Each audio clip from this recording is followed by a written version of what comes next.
নমস্কার বন্ধুরা, নতুন একটা ভিডিওতে আবারও জানাই তোমাদেরকে অনেক অনেক স্বাগত। তো এখন চলছে প্রবল বৃষ্টি আর আমি চলে এসেছি আমাদের গ্রামের পাশের দামোদর নদীতে তোমাদেরকে এই বৃষ্টির মধ্যে দামোদর নদীর এই অপরূপ চিত্র দেখাবার জন্য। তো ভিডিওটা আমি অনেক রিস্কে করছি কারণ আমার ফোনটা কিন্তু ওয়াটারপ্রুফ না, আর তবুও আমি ভিডিওটা শ্যুট করছি। ঠিক আছে, তো দেখো আমি কিন্তু ছাতা নিয়ে আমি এই সময় দাঁড়িয়ে আছি আর আমার পেছনটা পুরোপুরি ভিজে গেছে কারণ ছাতাটা আমার অনেকটা ছোটো। তবুও আমি কষ্টের মধ্যে তোমাদের জন্য ভিডিওটা করছি, তাই শেষ অবধি ভিডিওটা দেখবে এবং আমাদের চ্যানেলটাকে এখন যদি সাবস্ক্রাইব না করে থাকো সাবস্ক্রাইব করে দেবে এবং বন্ধু বান্ধবী আত্মীয় স্বজনদেরকে আমাদের এই চ্যানেল লিঙ্ক শেয়ার করবে যাতে তোমাদের মতো তারাও আমাদের এই পরিবারের বা আমাদের এই চ্যানেলের সদস্য হয়ে ওঠে। দেখো বন্ধুরা, এই হচ্ছে দামোদর নদী আর আমি এখন যে লোকেশনে আছে আমাদের দামোদর নদী, এটা হচ্ছে ভাঙা ঘর।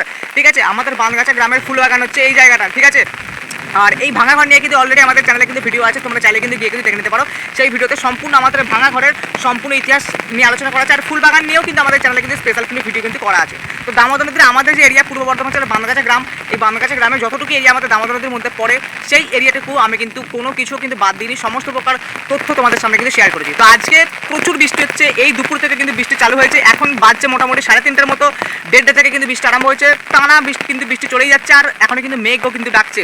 ঠিক আছে, দেখতে পাচ্ছ পিছনের দিকে দামোদর নদীর চিত্রটা। ঠিক আছে, আর ছাতাতেও কিন্তু প্রচুর কিন্তু বড় বড় ফোঁটা পড়ছে। ঠিক আছে, আর এখানে কিন্তু বড় একটা গাছও রয়েছে। ঠিক আছে, এই ভাঙা ঘরের পাশে বড় গাছ, এটা হচ্ছে লোকেশন ফুলবাগানের এই বড় গাছটা। ঠিক আছে, আর আমার এই নিচেতেই হচ্ছে নদীর নিচেতেই এই যে জায়গাগুলো দেখতে পাচ্ছ এইগুলো হচ্ছে কৃষি জমি। ঠিক আছে, তো এই যে প্রবল বৃষ্টি হচ্ছে, এই প্রবল বৃষ্টিতে আমাদের যে গ্রামবাসী অর্থাৎ চাষিদের, তো গ্রামবাসীদের মধ্যে অধিকাংশই সবাই কিন্তু কৃষি কাজের সঙ্গে কিন্তু যুক্ত, মানে বেশিরভাগ সবাই কিন্তু চাষি। ঠিক আছে, তো চাষিদের কী কী ক্ষতি হচ্ছে, প্লাস এই যে প্রবল বৃষ্টি হচ্ছে, প্রবল বৃষ্টির ফলে এই যে দামোদর নদীর আশেপাশে যে সমস্ত কার্যক্রম, সেই সমস্ত কার্যক্রমে কি উপকার হচ্ছে নাকি অপকার হচ্ছে, এই সমস্ত টপিক নিয়ে কিন্তু আলোচনা করবো। এর আগে আমি কিন্তু এইরকমভাবে কিন্তু একটা ভিডিও কিন্তু আমি কিন্তু শ্যুট করেছিলাম। সেই ভিডিওতে আমি মোট 3টে টপিক কভার করেছিলাম, যে গ্রামের কী কী অবস্থা প্রবল বৃষ্টিপাতের ফলে অর্থাৎ বন্যার ফলে গ্রামের কী কী অবস্থা, কৃষিকাজের কী কী অবস্থা এবং দামোদর নদীর কী কী অবস্থা। তো আজকের এই ভিডিওটা শুধুমাত্র স্পেশাল দামোদর নদীকে নিয়ে, যে দামোদর নদীর বর্তমান কী অবস্থায় প্রবল বৃষ্টির ফলে। তো তার আগে তোমাদেরকে আমি এই যে প্রবল যে বৃষ্টিটা হচ্ছে, এত সুন্দর ওয়েদার, আমার তো সুন্দর লাগছে ভাই। ঠিক আছে, অন্য দিক থেকে হয়তো যাদের ক্ষতি হচ্ছে তাদের সুন্দর না লাগতে পারে, বাট আমার সুন্দর লাগছে। ঠিক আছে, তো চলো আগে কিন্তু চারদিকটা তোমাদেরকে দেখাই, তারপরে কিন্তু বলে দেবো যে দামোদর নদীর বর্তমান কী অবস্থায় প্রবল বৃষ্টির ফলে। তো এই হচ্ছে ভাঙা ঘর, আর ভাঙা ঘরের এই পাশে রয়েছে এই হচ্ছে বড় গাছ। ঠিক আছে, আর এই জায়গাটা কিন্তু পুরোটা কিন্তু ফুলবাগান। শীতকালে কিন্তু এই জায়গাটা কিন্তু একটা কিন্তু পিকনিক স্পট কিন্তু তৈরি হয়ে যায়, প্রতি বছর কিন্তু দূর দূরান্ত থেকে কিন্তু এই ফুলবাগানে কিন্তু পিকনিক কিন্তু করতে আসে। তোমরা যদি আমাদের চ্যানেলে যদি দামোদরের যে সমস্ত আমি ভিডিওগুলো বানাই সেই ভিডিওগুলো যদি ফলো করো, তাহলে কিন্তু তোমরা আমাদের এই এরিয়ার সমস্ত প্রকার তথ্য কিন্তু পেয়ে যাবে। এই ভাঙা ঘর নিয়েও তথ্য পেয়ে যাবে, প্লাস ফুলবাগান নিয়েও কিন্তু তথ্য কিন্তু পেয়ে যাবে। আর এই হচ্ছে কৃষি জমি, এটা হচ্ছে ঢাল। এই ঢালটা কি জন্য তৈরি করা হয়েছে সেই নিয়েও কিন্তু আমাদের চ্যানেলে কিন্তু ভিডিও আছে। বন্যাকে নিয়ন্ত্রণ করার জন্য স্পেশাল করে কিন্তু আমাদের এই এরিয়াটি শুধুমাত্র এই বাঁধ কিন্তু সৃষ্টি হয়েছে, অন্য জায়গায় কিন্তু বাঁধ কিন্তু সৃষ্টি হয়নি।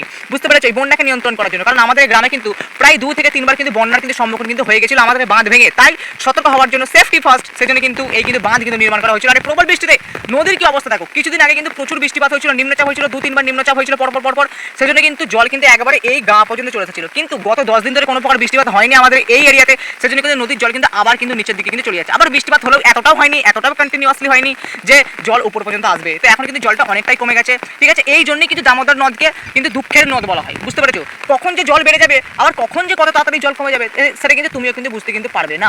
ঠিক আছে, তো এই হচ্ছে দামোদর নদ, এই হচ্ছে বাংলার দুঃখের নদ। ঠিক আছে, মানে কখন যে আকার চেঞ্জ নেবে গিরিগিটির মতো সেটা কিন্তু তুমি কিন্তু বুঝতেই পারবে না। আর এই হচ্ছে দামোদর নদের অবস্থা, দেখতে পাচ্ছ তোমরা দূর দূরান্ত পর্যন্ত এই হচ্ছে দামোদর নদের অবস্থা। তো দেখো বন্ধুরা, আমি কিন্তু আমার এরিয়াটা একটু বদলে নিলাম। ঠিক আছে, দেখো ওই হচ্ছে আমাদের জগার খাদ অর্থাৎ ফুলবাগান। ঠিক আছে, দেখতে পাচ্ছ দূরে রয়েছে ভাঙা ঘর, আর আমি কিন্তু চলে এসেছি একবার নিচের দিকে। ঠিক আছে, এই জায়গাটা আসতে কিন্তু খুব কষ্ট হয়। ঠিক আছে, কারণ এখন বর্ষার সময়, তো সরকারি কিন্তু প্রচুর হয়েছে এখানে। ঠিক আছে, তো বন জঙ্গলের মধ্যে দিয়ে আমাকে এই লোকেশনটা কিন্তু পেলাম আমি, আর এই লোকেশনটা সব থেকে ভালো লোকেশন। এই লোকেশন থেকে আমি তোমাদেরকে কিন্তু পুরো বর্ণনাটা কিন্তু বুঝিয়ে দিতে পারবো। ঠিক আছে, দেখো জলটা কতটা ফুলে আছে দেখো এই জায়গাতে। ঠিক আছে, এই হচ্ছে পাড়, আর পাড়ের কত কাছে জল।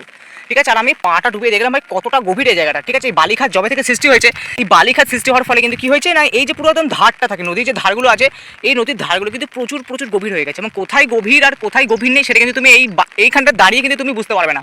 ঠিক আছে, কোথাও গভীর আছে বা কোথাও চর আছে। ঠিক আছে, কোথায় যে গভীর গর্ত সৃষ্টি হয়ে গেছে বালিখাতের ফলে, এটা কিন্তু এই বাইরে থেকে কিন্তু বোঝা কিন্তু যাবে না। বুঝতে পেরেছো, তো এই হচ্ছে এখন দামোদর নদীর অবস্থা। ঠিক আছে, দেখতে পাচ্ছ কত সুন্দর লাগছে, আর দূরে রয়েছে ব্রিজ। আমি যদি তোমাদেরকে ব্রিজটা দেখাই, দেখো এই হচ্ছে ব্রিজ। ঠিক আছে, দেখো আমি কতটা জুম করে দেখাতে পারছি না, এই ব্রিজ। এই লোকেশনটা সব থেকে ভালো লোকেশন, আমি যে লোকেশনটাতে এই মুহূর্তে আছি। ঠিক আছে, আর এইদিকে দেখো মাছ ধরার কিন্তু প্রস্তুতি কিন্তু নেওয়া হয়ে গেছে। এই হচ্ছে মাছ ধরা দেখো সরঞ্জাম। ঠিক আছে, আমাদের গ্রামের আশেপাশে যে গ্রামের যে সমস্ত বাসিন্দারা আছে, ঠিক আছে, আমাদের গ্রামের নাম বানগাছা, বানগাছা গ্রামের আশেপাশে রয়েছে বোলপুর, বেলসর, কয়রাপুর, ওই সমস্ত জায়গা থেকে কিন্তু মৎস্যজীবীরা এসে কিন্তু এখানে মাছ ধরায় কিন্তু টোপ কিন্তু ফেলে গেছে, নৌকাও কিন্তু ওখানে আছে। ঠিক আছে, আর এই হচ্ছে দামোদর নদীর দারুণ অবস্থা, জল কিন্তু পুরো ফুলে গেছে। ঠিক আছে, আর হেভি লাগছে বৃষ্টির মধ্যে। ঠিক আছে, দামোদর নদীকে। ঠিক আছে, আমার তো হেভি লাগছে। ঠিক আছে।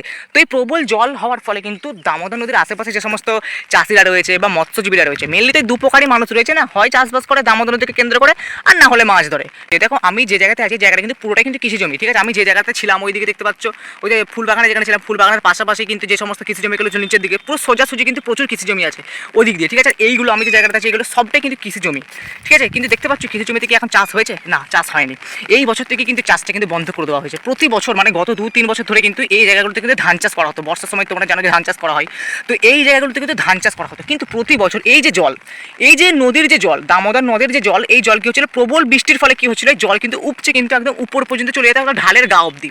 যার ফলে কি হতো, যে দামোদর নদীর জলকে কেন্দ্র করে চাষিরা যেটা ভেবেছিল যে দামোদর নদীর জলকে কেন্দ্র করে আমরা চাষবাস করব, জলসেচে কোনো অসুবিধা হবে না, সেই ভাবনাটা কিন্তু বিপরীত হয়ে যায়। ঠিক আছে, সমস্ত জমি কিন্তু নদীর তলায় চলে যায়। যার ফলে কি হতো, প্রবল জলের চাপ সহ্য না করতে পেরে কিন্তু ধান চাষে ব্যাঘাত করতো, এবং সেই সময় কিন্তু অনেক প্রকার সবজিও চাষ করা হতো, সেই সবজি চাষেও কিন্তু ব্যবহার করতো। অর্থাৎ মোট কথা হলো কৃষিকাজে ব্যাঘাত ঘটতো। তো এটা কিন্তু 1 বছর চাষিরা সয়ে নিল, 2 বছর সয়ে নিল, 3 বছর সয়ে নিল, কিন্তু আর কিন্তু চাষিরা কিন্তু পারছে না। সেই কারণে কিন্তু কৃষিকাজ অর্থাৎ চাষবাস কিন্তু পুরোপুরি কিন্তু বন্ধ। ঠিক আছে, দামোদর এই যে নদীর যে আশেপাশে যে সমস্ত জায়গায় কৃষি জমি তৈরি হয়েছে, বর্ষায় কিন্তু পুরোপুরি কিন্তু চাষবাস কিন্তু বন্ধ। শীতকালে যখন সবজি চাষ হবে তখন কিন্তু চাষবাস কিন্তু তখন কিন্তু শুরু হবে, বুঝতে পেরেছো। অর্থাৎ বর্ষাকালে ধান চাষ কিন্তু আমাদের এই এরিয়াতে মেনলি আমি বলছি, অন্য এরিয়ার কথা আমি জানি না। ঠিক আছে, এই এরিয়াতে কিন্তু মানে কৃষিকাজ কিন্তু পুরোপুরি কিন্তু বন্ধ থাকে। ঠিক আছে, এবার আমাদের এই চ্যানেলে একটা গুরুত্বপূর্ণ টপিক হচ্ছে মাছ ধরা। আমাদের এই চ্যানেলে বেশিরভাগ যারা দর্শক আছে বেশিরভাগরাই কিন্তু আমার চ্যানেলে কিন্তু মাছ ধরা ভিডিও দেখতে কিন্তু পছন্দ করে। ঠিক আছে, তো আমি কিন্তু আমাদের এই এরিয়ার কিন্তু মাছ ধরা কিন্তু A to Z কিন্তু তথ্য কিন্তু আমাদের চ্যানেলে কিন্তু দিয়ে থাকি।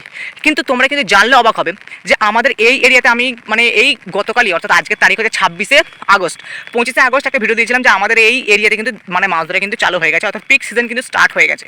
কিন্তু পিক সিজন স্টার্ট হয়ে গেলেও এই যে জল হচ্ছে, এই জল যদি আরও যদি এখন কন্টিনিউয়াসলি যদি 2-3 দিন ধরে হতে থাকে, তাহলে তো নদীর জল আরও কিন্তু ঢালবে, কিন্তু উপর পর্যন্ত চলে যাবে, আর মাছ ধরার জন্য কী হলে প্রতিকূল সৃষ্টি হয়ে যাবে। এই যে এখন জলটা আছে, এই জল অবধি ঠিক আছে, মানে এই জলে তো মাছ ভাই ভালোই খাবে, ছিপে করে না হলেও জালে করে কিন্তু ভালোই খাবে মাছ। ঠিক আছে, কিন্তু জল যদি বেশি হয়, জল খুব বেশিও পছন্দ না, আবার জল খুব কমও পছন্দ না মাছ ধরার জন্য, বুঝতে পেরেছো। মাছ ধরার জন্য একটা ঠিকঠাক একটা পরিবেশ লাগবে, একটা অনুকূল পরিবেশ লাগবে। ঠিক আছে, সেটা কিন্তু আমাদের এই এরিয়াতে কিন্তু নদীর জলটা কিন্তু সেরকম কিন্তু সৃষ্টি হয়ে গেছে। কিন্তু এরকম যদি জল চলতে থাকে তাহলে তো অসুবিধা না। আর আমাদের এই এরিয়াতে মেনলি কিন্তু মাছ ধরা হয় 2.5 মাস, সেপ্টেম্বর, অক্টোবর আর নভেম্বরে যতদিন না শীতকাল পড়ছে ততদিন কিন্তু মাছ ধরা কিন্তু আমাদের এই এরিয়াতে কিন্তু চলে পিক সিজনটা। ঠিক আছে, কিন্তু এরকম জল যদি মাঝে মাঝে হতে থাকে, যেমন এখন জল হলো 2-3 দিন আবার মাছ ধরা বন্ধ, আবার 1 সপ্তাহ পর যদি এরকম 2-3 দিন ধরে মাঝে মাঝে যদি জল হয় তাহলে আবার 1 সপ্তাহ ধরে বন্ধ, তো এরকম তো মৎস্যজীবীদের জন্য তো বিরক্ত না ভাই, যে 2-3 দিন তারা মাছ ধরলো আবার দেখা গেলো তাদেরকে 5 দিন বসে থাকতে হলো। এইরকম যদি চলতে থাকে তাহলে তো চাষিদেরও ক্ষতি প্লাস মৎস্যজীবীদেরও ক্ষতি। তো আমার মনে হচ্ছে আগামী দিনে যদি এরকম যদি দামোদর নদীতে যদি এরকম যদি মানে খামখেয়ালিপনা যদি চলতে থাকে, তাহলে যেমন চাষিরা বর্ষাকালে এই যে কৃষিকাজ বন্ধ করে দিয়েছে, 2-3 বছর পর দেখবে এখানে কিন্তু মৎস্যজীবীরা আসাও কিন্তু বন্ধ করে দেবে আমাদের এই এরিয়াতে। ঠিক আছে, আর আমাদের এই এরিয়াতেই মেনলি কিন্তু চাষবাসটা হয় অন্য কোনো এরিয়ার থেকে, বুঝতে পেরেছো। মানে আমাদের যে জেলার যে আমি কথাটা বলছি, আমাদের এইখানে 4-5 কিলোমিটারের কথা আমি বলছি, আমাদের এই এরিয়াতে মেনলি কিন্তু চাষবাসটা হতো, প্লাস মাছ ধরাটাও কিন্তু ভালো কিন্তু হতো, বুঝতে পেরেছো। মানে বাইরে থেকে লোক কিন্তু এখানে এসে কিন্তু মাছ ধরতো আমাদের এই এরিয়াতেই শুধুমাত্র, বুঝতে পেরেছো। তো এই জন্যই কিন্তু মেনলি কিন্তু তোমাদের জন্য স্পেশাল ভিডিওটা করা। তো বর্ষার কিন্তু অপরূপ চিত্র তোমাদেরকে দেখিয়ে দিলাম, আমার তো ভালো লাগছে, যাদের ক্ষতি হচ্ছে তাদের তো ভালো লাগবেই না। তো এই হলো কৃষিকাজের অবস্থা, বেহাল অবস্থা, প্লাস এরকম যদি চলতে থাকে কন্টিনিউয়াসলি বৃষ্টি যদি চলতে থাকে, এখন তো কিছু রকম সমস্যা নেই, এখন তো মাছ ধরা মানে মানে চলবে এখন কন্টিনিউয়াসলি, কোনো কিছু সমস্যা নেই এখন কিন্তু মাছ ধরার ক্ষেত্রে। কিন্তু যদি জল যদি এরকমই চলতে থাকে 2-3 দিন ধরে, বা মাঝে মাঝে যদি ঘন ঘন যদি জল হতে থাকে, তাহলে তো সমস্যা না। ঠিক আছে, মাছ ধরতে গেলে একটা তোমাকে একদম রেগুলার তোমাকে মাছ ধরতে হবে, তবে তোমার ইনকাম হবে। ঠিক আছে, তবে তোমার ঘর সংসার চলবে। কিন্তু যদি 1 সপ্তাহ মাছ ধরলে আবার 10 দিন বসে থাকতে হলো এই জলটা কমার অপেক্ষায়, তো সেক্ষেত্রে তো মৎস্যজীবীদেরও সমস্যা, ওয়েদার চেঞ্জের জন্য। ঠিক আছে, এরকম সমস্যাটা কিন্তু হচ্ছে, বুঝতে পেরেছো।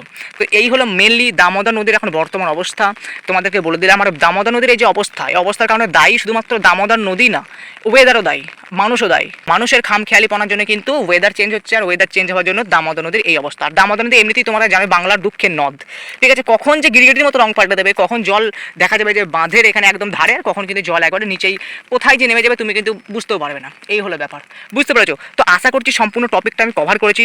দরকার পড়ে ভিডিওটাকে শেয়ার করো যাতে সবাই জানতে পারে। ঠিক আছে, তো দেখো আমাদের চ্যানেলটাকে এখন যারা সাবস্ক্রাইব করেন প্লিজ সাবস্ক্রাইব করে দেবে, কারণ আমাদের চ্যানেলে কিন্তু গুরুত্বপূর্ণ টপিক নিয়ে কিন্তু ভিডিও আসবে, যেমন দামোদর নদীর খুঁটিনাটি A to Z ডিটেলস আমাদের চ্যানেলে পেয়ে যাবে, মাছ ধরা নিয়ে খুঁটিনাটি details A to Z details আমাদের চ্যানেলে পেয়ে যাবে, প্লাস ট্রাভেল ব্লগস তোমাদের জন্য অপেক্ষা করছে, গুরুত্বপূর্ণ জায়গার সন্ধান আমি দেবো, প্লাস অ্যাডভেঞ্চারাস হিস্টোরিক্যাল প্লেস নিয়ে তোমাদের জন্য আমি ভিডিও আনবো।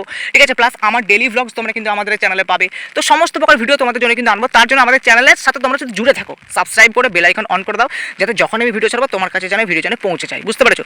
তো চলো তোমাদের মতামত আমার এই ভিডিওর কমেন্ট বক্স খোলা রইলো, জানিয়ে দিও। আবার তোমাদের সাথে দেখা হবে নতুন কোনো একটা ভিডিওতে।